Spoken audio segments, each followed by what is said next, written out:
the gradient of the distribution function with respect to position. And if you take that space derivative outside, you get the space derivative of this object, which is a moment of the distribution function. It's a second velocity moment in tensorial fashion, which is actually this pressure tensor.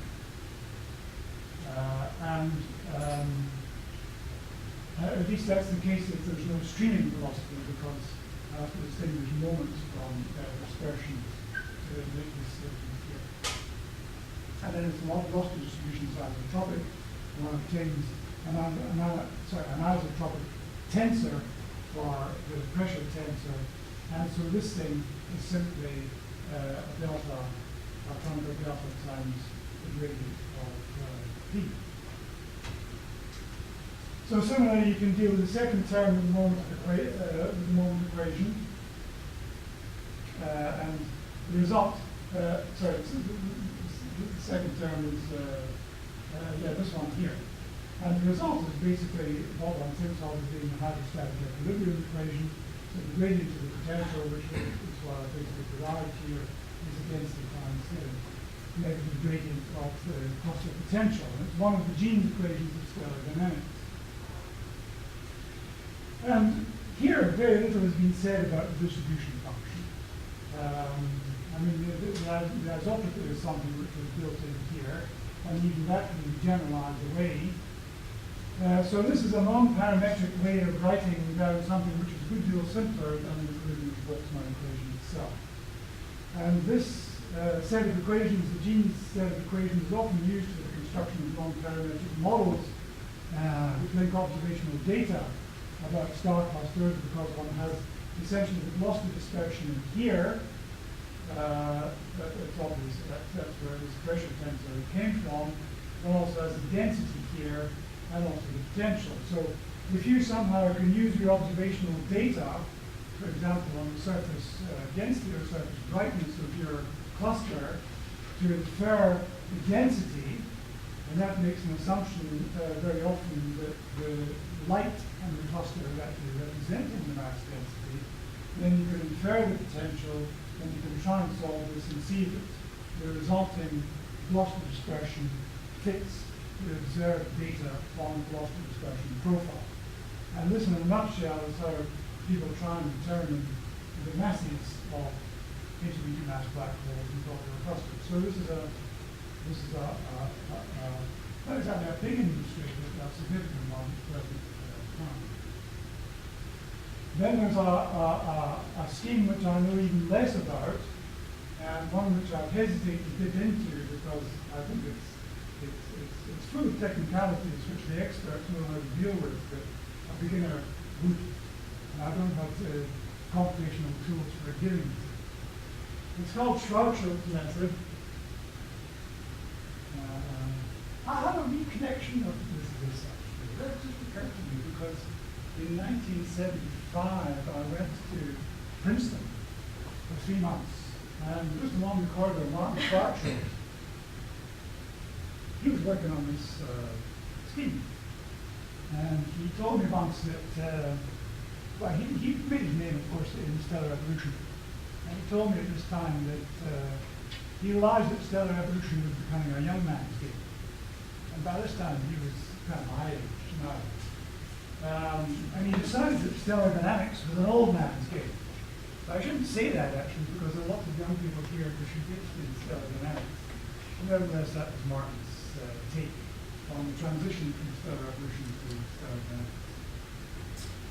So Schwarzschild method is again based on starting with a density or a potential for the star cluster, and then you simply numerically integrate the 6 equations of motion for stars, lots and lots of stars, representing the orbits of the stars in this potential. So you numerically integrate lots of representative orbits, you observe them, find out what the time average space distribution is, what the average kinematics is, and you try and adjust the weights of all of the orbits to match optimally the real observations, both of the surface density or the surface brightness and the velocity dispersion And a recent example of that is when Van Ven and teams worked on Honor Centauri, of which this is an extract. They didn't just give themselves the weighting of the orbits to try and make this optimal match for Honor Centauri. They also gave us, they also gave themselves the distance to Honor Centauri. And I find this diagram fascinating and actually a little bit puzzling. And so this is not a project for the students, but it's a question which I'd love somebody here to explain to me. What this is telling you is that if you place Omega Cen at a rather larger distance from us than what they regard as being the optimal distance, which is about 4.8 to 4.9 kiloparsecs, then that tells you that you tend to attribute to Omega Centauri a rather larger than average mass to light ratio. Now, I can't understand why that correlation goes in this direction and not in this direction. So if somebody can think about this diagram when it goes up and explain that to me, I'll be enlightened. I'm delighted. You get another 10 marks.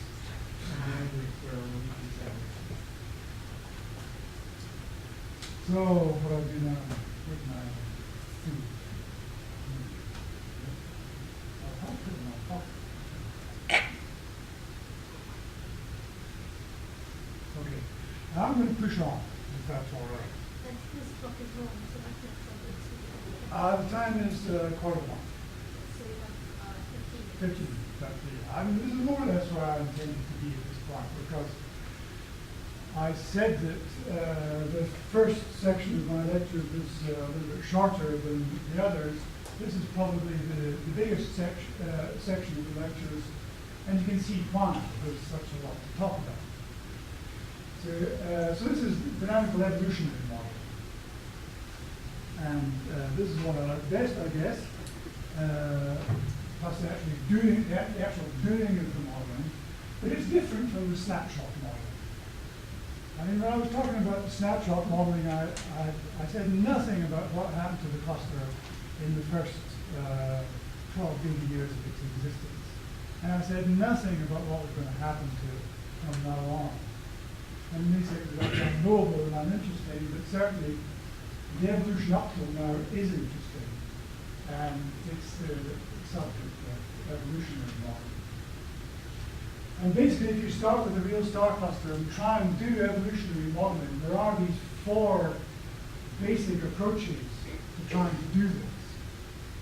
N-body modeling, Fokker-Planck modeling, which I'll come to further, fluid modeling, and then scaling modeling, like Mark's said.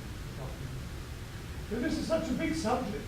It's amazing, actually, that this is a big subject, and lots of people have worked on it, and most of these people, most of the time, don't bother applying the results to observations. It's been a mystery to me all my life, actually. Why is it true? There's people who are developing these tools, for instance. They were applicable to open clusters for the last 20 years. And almost nothing was done without applying these exquisite tools to open star clusters all that time. Because of the rush to larger and larger and more elaborate models. So, although it mightn't seem like old hat, I mean, there's a wealth of problems which can already be done by many of these techniques, while they're already being developed for problems which can't yet be done. So the n-body modeling, there are several variants of this, probably far more than I've actually listed here. Well, there are more which you would see listed if I was doing a talk about the modeling of galaxies, for example. That for star clusters, this is roughly the limit. For plant models, there are various species of Fokker-Planck modeling, hybrid models between Fokker-Planck and fluids, gaseous and moment models, which I've kind of touched on. All of these things have been developed over the last 50 years or so.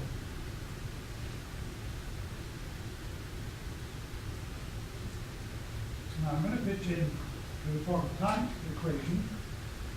I don't really expect anybody in ISIMA to be doing Fokker-Planck dynamics, but what I do expect is that while you're very, very keen to do simulations, for example, that you try also to understand the simulation. And it seems to me that the understanding of the simulations comes very much from these somewhat simplified, if esoteric, models of star cluster dynamics. And the most important one of them, I think, is the Fokker-Planck model.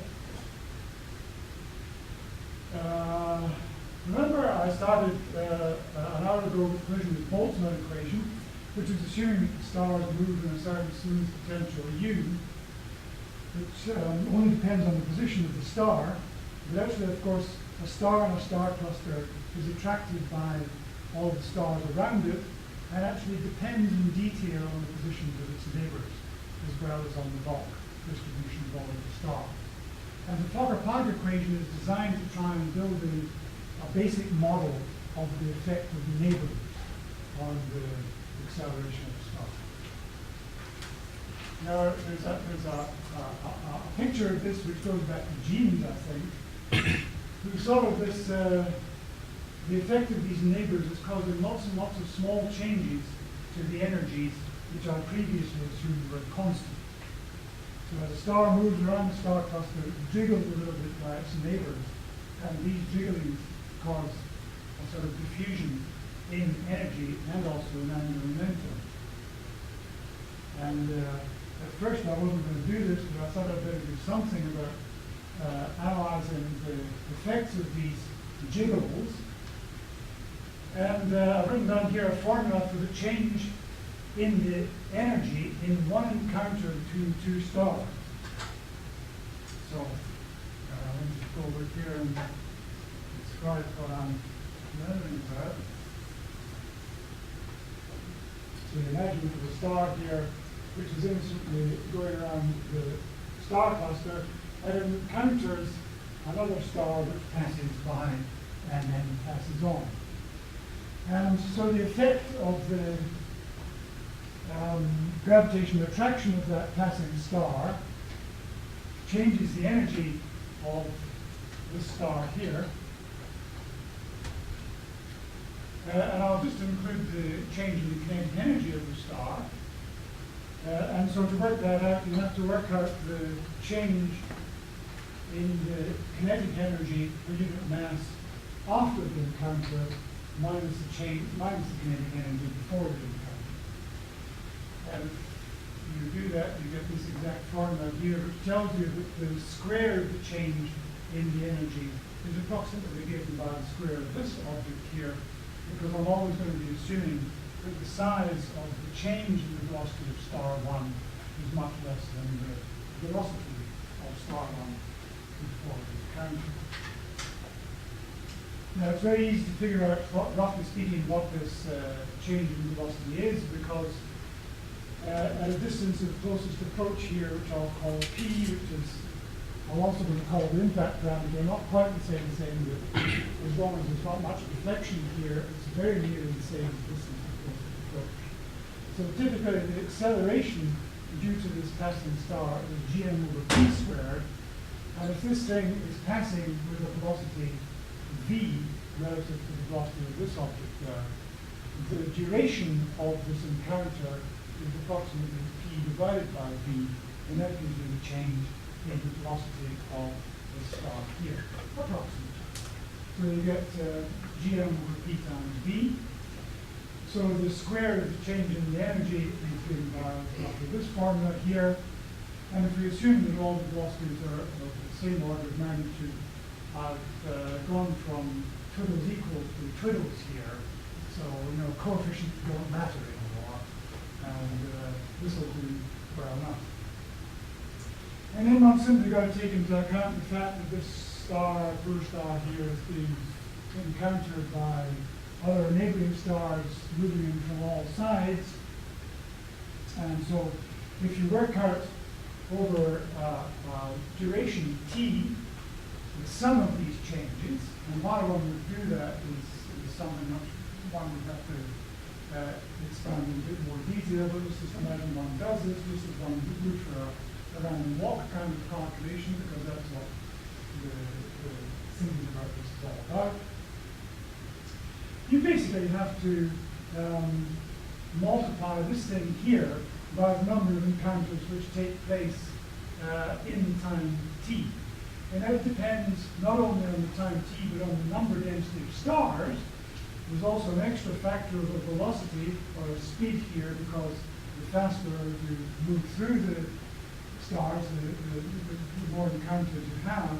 But the complication is that the number of encounters depends on the distance of closest approach. And of course the effect also depends on the distance of closest approach, which is why I have to write down the number of encounters in terms of the impact parameter in this integral differential fashion. So this is basically an n sigma b argument, where n is the number density sigma of a cross section, which is basically pi b squared, but I have to write it in a differential form for the reason I just mentioned, times b, the velocities that you can see up here. So when you gaze at this, you'll see there's a 1 upon p dp, which you have to integrate, and there's a complicated argument. If you go back to G7, Chandra-Sekar, which shows that you get a logarithm which for a cluster in invariable equilibrium is an argument which is proportional to the number of stars. And so the sum of the squares of the changes in energy is given the order of magnitude, or at least in functional form, by that formula there.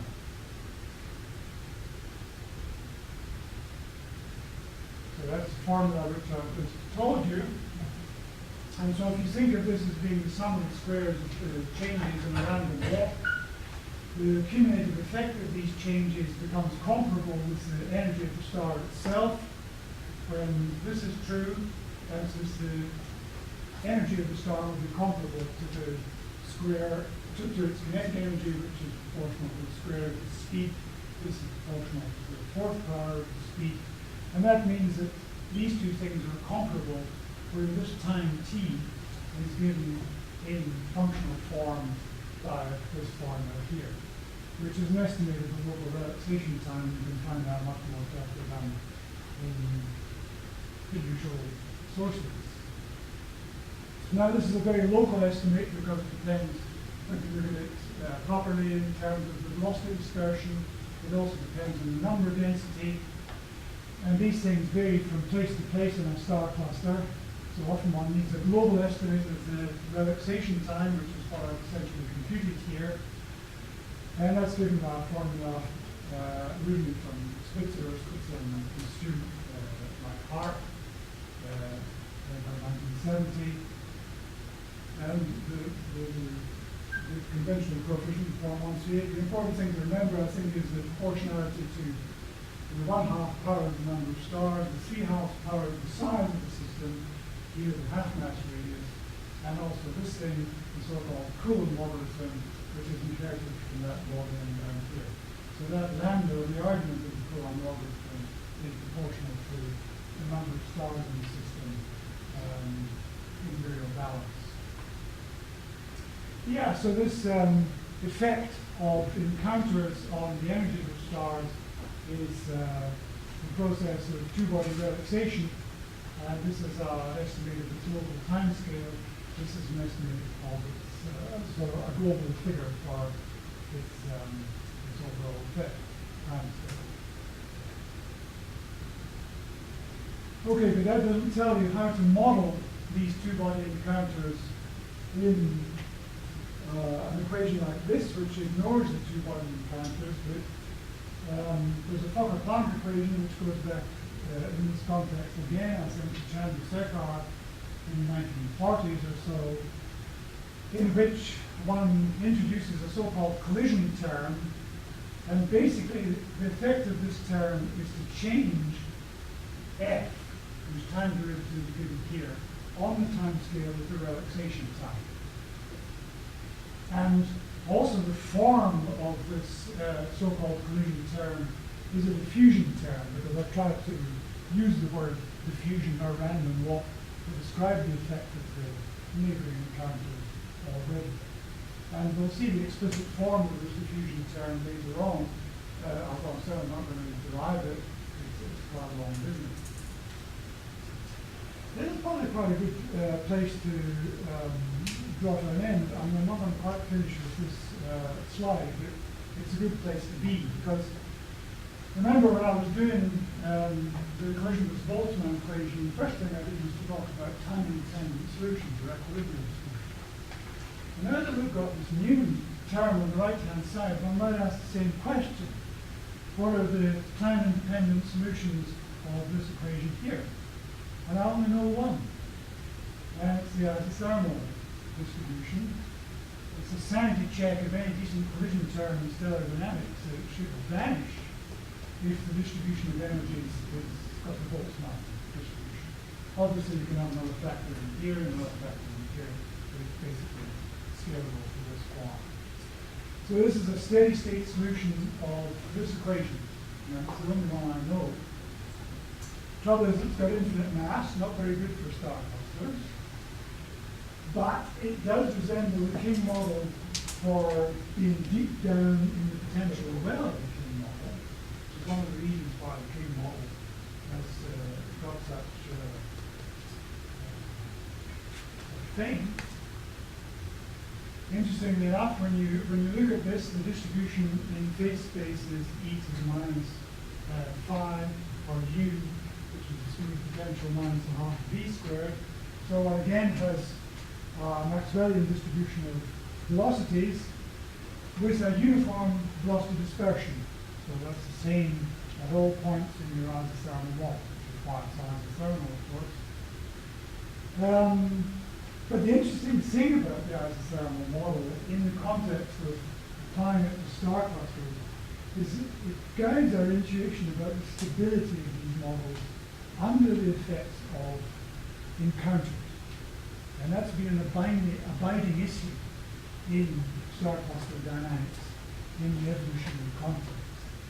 And it goes back to one of these idealized models which could be studied exactly, and that was done by Antonov in 1962, who showed that the isothermal model, if it had a sufficient density contrast, was actually thermally unstable.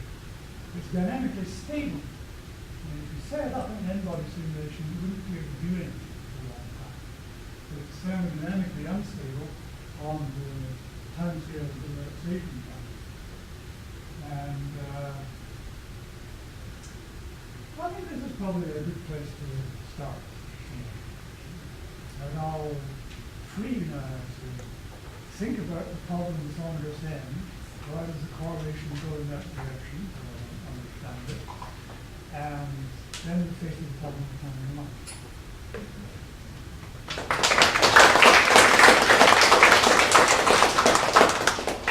Any questions about this lecture?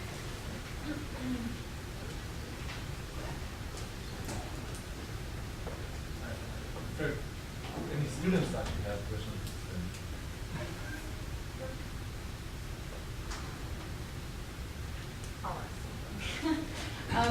So when you were talking about the motions of stars in the globular cluster, right, and how they had to have an energy less than U effective.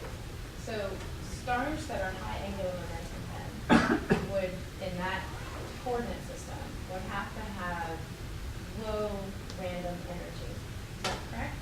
Because their guiding center radius would be farther out, let's say, and then they would have some motion around that, which would be, there's only some allowable limit before their total energy is greater than U effective. In which case, I'm wondering if high angular momentum stars are preferentially shed from this system if they have higher random energy. I think there's a lot of issues in that question. And some of them are issues which I'd like to try and get into this project section. Now, the situation which is easiest to understand is the sort of tidal truncation situation.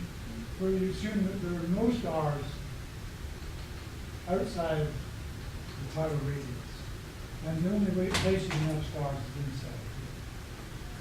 And also, if a star is actually at the tidal radius, it has to have actually speed 0. So you couldn't actually have a star moving in a circular orbit at this point. In one of these conventional models of a star cluster which is trapped by the king radius. So I think the only star which can reach there is one which is moving on a radial orbit if the model is symmetric. So I guess in a sense this is the answer to your question. I mean, it's a wee bit different from the setup that you were thinking of, which I think was a star which was doing that, and then you were asking the question, how much Yeah, that's what I was motion thinking. could it have around that orbit there? And I think the answer is it couldn't even get so far. Oh, I think I'm putting that in a rotating frame as well. Pardon? I said, I think maybe I was putting that in a rotating frame, Oh, okay. which is not Oh, necessarily. well, but I mean, this is again the issue with the King models. Actually, I mean, one divides this theory into this rotating frame, but then you divide this truncation radius, and then you just assume that that's the model in the non-rotating frame. So I'm afraid your question is too subtle for the kinds of models which I was really talking about, actually, but it's more relevant to the kind of models which I'd like to solve in some of the projects. Those projects, that's great. Well, would these stars then, that reach the edge, is there, given the equipartition of energy, would that then, would the stars that no longer, the stars that were able to escape, Yeah. would they be low mass stars that would then lead to this relationship of mass to light, given the size of the? Basically, that's the story. But I mean, as I was discussing with Heggie, it's in reality a bit more complicated than that, because the possibility of the stars escaping does depend on their angular momentum as well as on their energy. Yeah. And in particular, well, this really goes forward to the project, but it's really good fun. And that is that the stars which are on retrograde orbits, so imagine that the star cluster is moving around the galaxy like that. It's the stars which are on retrograde orbits which can actually survive best. And furthermore, you can have stars on retrograde orbits inside the star cluster, which have got energies above this energy, which should be the energy of escape, which are perfectly happy to stay in that star cluster forever, unless the potential of the star cluster underneath it somehow changes because other stars are escaping. And that's again, this is the area of the project.